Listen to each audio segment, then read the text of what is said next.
There was a time when ski towns in Colorado felt like the last great frontier for dreamers. The snow was powdery, the air crisp, and the mountains seemed to hum with a wild, contagious energy. Back then, ski bums ruled these slopes, free spirits who lived for the next run, the next sunrise, the next season. They weren't rich.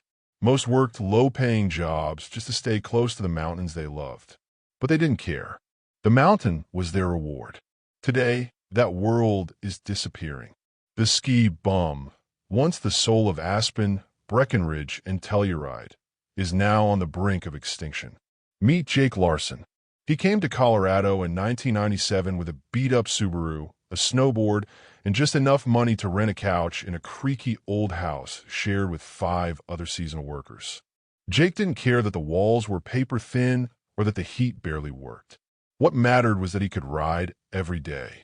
"Man, those are the best years of my life," Jake said, standing outside what used to be his favorite dive bar in Steamboat Springs. "We didn't have much, but we had the mountain. That was enough. But the bar is gone now." So is the cheap motel where he once worked nights for a free lift pass.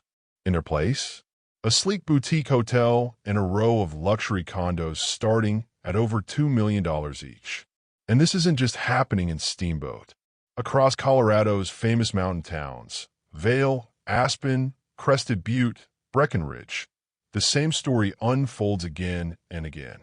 The once bohemian spirit has been replaced by billionaires, investment groups, and vacationers who spend more on a weekend than most ski bums made in a season. If you're enjoying this story, don't forget to hit that like button and subscribe.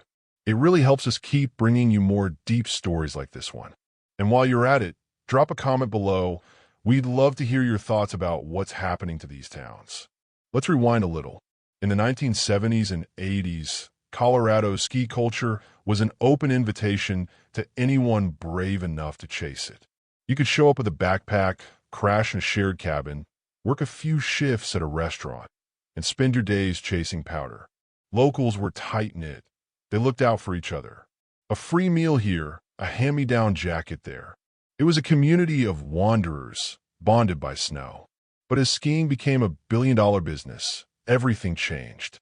Resorts merged into giant corporations, and lift ticket prices skyrocketed. Housing prices soared as out-of-towners bought up properties for vacation rentals. By 2020, the average home in Aspen cost over $3 million.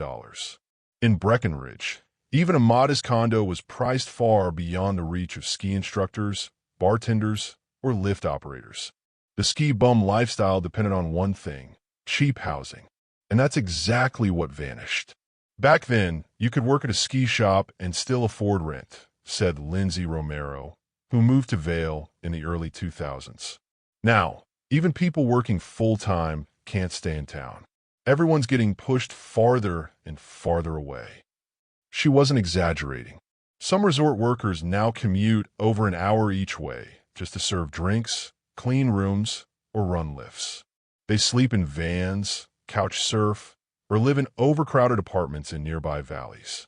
There's irony here. The people who make the resort experience possible, the bartenders, instructors, and mechanics, are being priced out of the very towns they helped build. And yet, every winter, the crowds keep coming. Luxury SUVs roll into town, and private jets line the runways. The resorts thrive financially, but something vital has been lost. If you're still watching, take a second to like this video and share it with someone who loves the mountains. Your support helps bring awareness to stories that deserve to be heard. Stories about real people losing more than just homes, but a way of life. Let's go back to Jake. After 25 years in the mountains, he finally gave up his apartment when the rent doubled in a single year. He moved down to a small town outside Denver, nearly 2 hours from the nearest major resort. "It broke my heart," he admitted. "I thought I'd be here forever, but they took the soul out of it."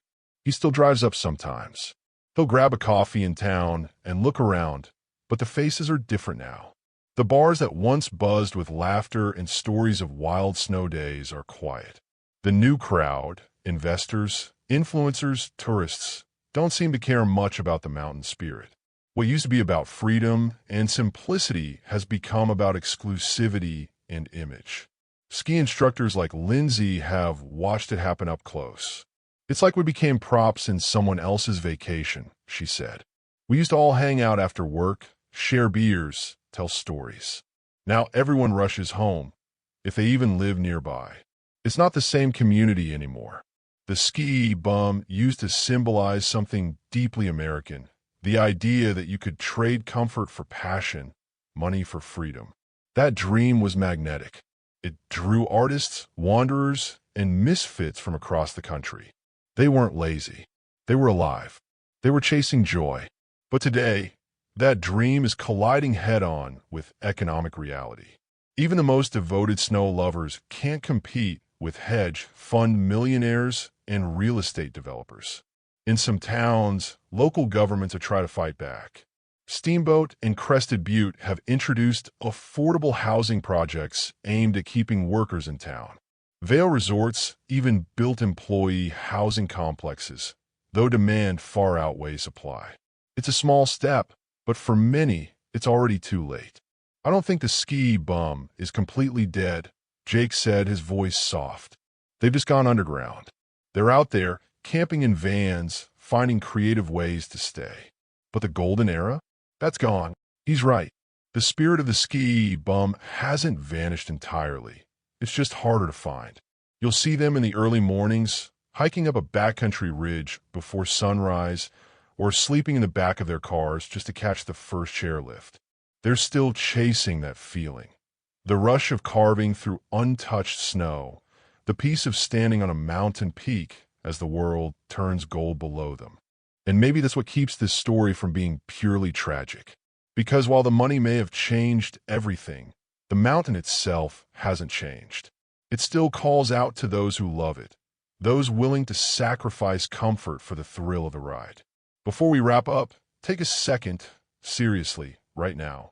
Hit that like button, subscribe, and share this video with your friends. Stories like this one deserve to be heard, and your support helps keep independent storytelling alive. As for the future of Colorado's ski towns, it's uncertain.